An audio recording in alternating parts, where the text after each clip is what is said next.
30 লাখ। 30 লাখ এক মাসে? হ্যাঁ।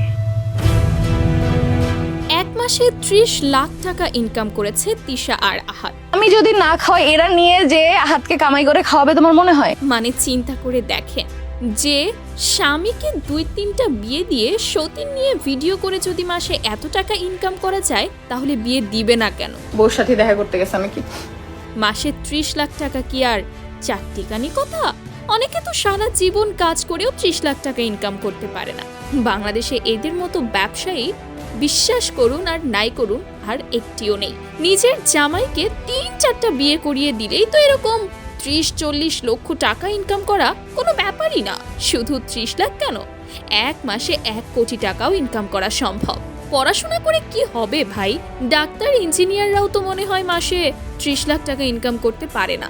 এর চেয়ে তো সামান্য লিখতে আর পড়তে পারার পরে ভিডিও বানালেই ভালো ছিল, তাহলে এতদিন কোটিপতি হয়ে যেতাম।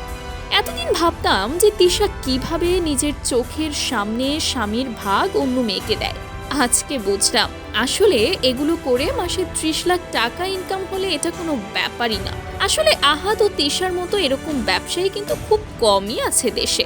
দর্শকরা একদল বলছে এসব ইনকাম করা প্রতিটা মেয়ের পক্ষেই সম্ভব যদি তার কোনো মান সম্মান না থাকে।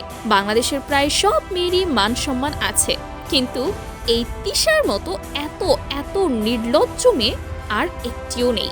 একদল বলছে তারা এভাবে ঝগড়া করতে করতেই পার করে দেবে সারাটা জীবন। আপনারা হয়তো খুব কমই শুনে থাকবেন যে নিজের স্বামীকে অন্য মেয়ের হাতে কেউ তুলে দিচ্ছে, কেউ দেয় না, কিন্তু এদের মতো নির্লজ্জ মেয়েরা ইনকাম করার জন্য ঠিকই তুলে দেয়। তো ভিউয়ার্স, এই বিষয়ে আপনাদের মতামত কি?